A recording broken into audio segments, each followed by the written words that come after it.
really comes down to what is actually important, the institution of politics, and thus politicians themselves, have absolutely no true relevance as to what makes our world and society function. It's not politicians that can solve problems. They have no technical capabilities. They don't know how to solve problems. Even if they were sincere, they don't know how to solve problems. It's the technicians that produce the desalination plants. It's the technicians that give you electricity, that give you motor vehicles, that heat your house and cool it in the summertime. It's technology that solves problems, not politics. Politics cannot solve problems because they're not trained to do so. Very few people today stop and consider what it is that actually improves their lives. Is it money? Obviously not. One cannot eat money or stuff money into their car to get it to run. Is it politics? All politicians can do is create laws, establish budgets, and declare war. Is it religion? Of course not. Religion creates nothing except intangible emotional solace for those who require it. The true gift that we as human beings have, which has been solely responsible for everything that has improved our lives, is technology. What is technology? Technology is a pencil which allows one to solidify ideas on paper for communication. Technology is an automobile which allows one to travel faster than feet would allow. Technology is a pair of eyeglasses which enables sight for those who need it. Applied technology itself is merely an extension of human attributes which reduces human effort, freeing humans from a particular chore or problem. Imagine what your life would be like today without a telephone, or an oven, or a computer, or an airplane. Everything in your home which you take for granted, from a doorbell, to a table, to a dishwasher, is technology generated from the creative, scientific ingenuity of human technicians, not money, politics, or religion. These are false institutions. And writing your congressman is fantastic. They tell you to write your congressman if you want something done. The men in Washington should be at the forefront of technology, the forefront of human studies, the forefront of crime, all the factors that shape human behavior. You don't have to write your congressman. What kind of people are they that are appointed to do that job? The future will have great difficulty. And the question that's raised by politicians is, how much will a project cost? The question is not how much will it cost. Do we have the resources? And we have the resources today to house everyone, build hospitals all over the world, build schools all over the world, the finest equipment and labs for teaching and doing medical research.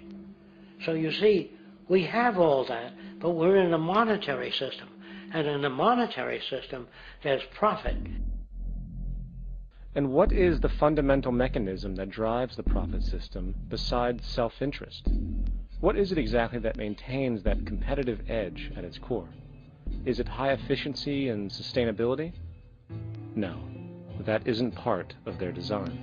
Nothing produced in our profit-based society is even remotely sustainable or efficient. If it was, there wouldn't be a multi-million-dollar-a-year service industry for automobiles, nor would the average lifespan for most electronics be less than 3 months before they're obsolete. Is it abundance? Absolutely not. Abundance, as based on the laws of supply and demand, is actually a negative thing.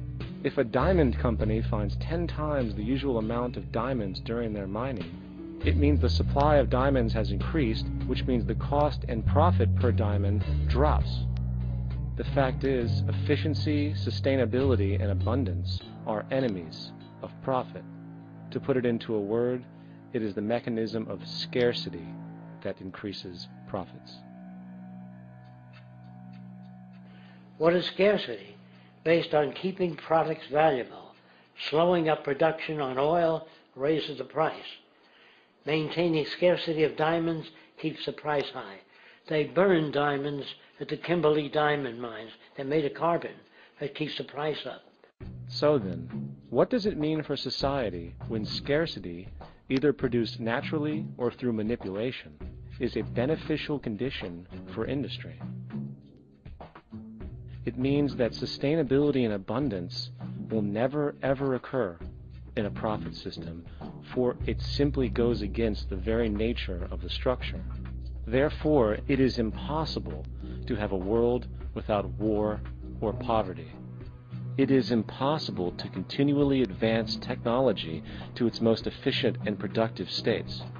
And, most dramatically, it is impossible to expect human beings to behave in truly ethical or decent ways.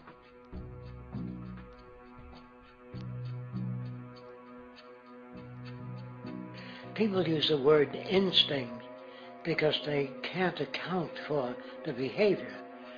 They sit back and they evaluate with their lack of knowledge, and they say things like, humans are built a certain way, greed is a natural thing, as though they've worked for years on it, and it's no more natural than wearing clothing.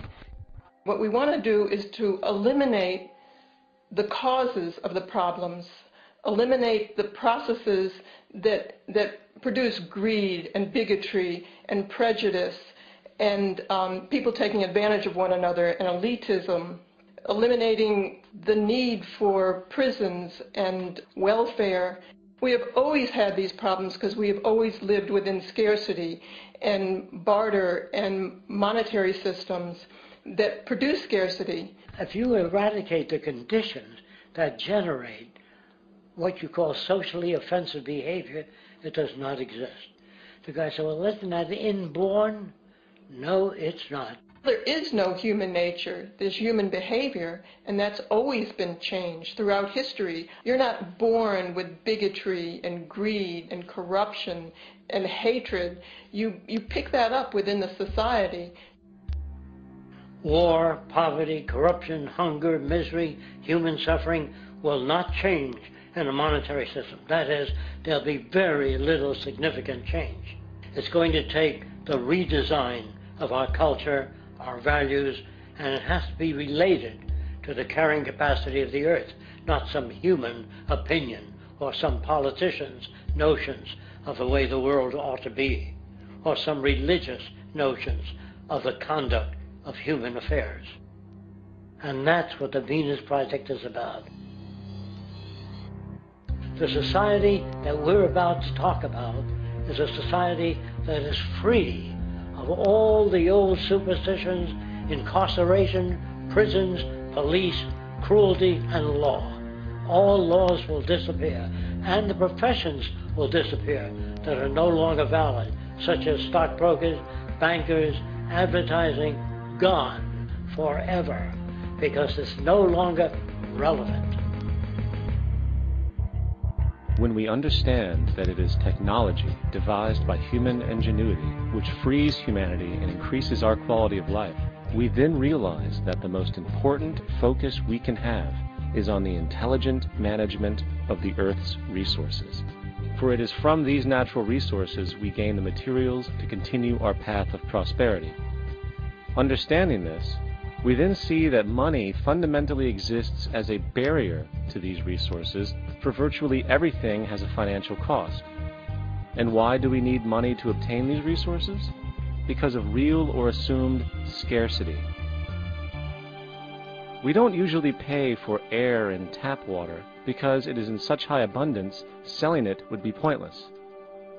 So then, logically speaking, if resources and technologies applicable to creating everything in our societies, such as houses, cities, and transportation, were in high enough abundance, there would be no reason to sell anything. Likewise, if automation and machinery was so technologically advanced as to relieve human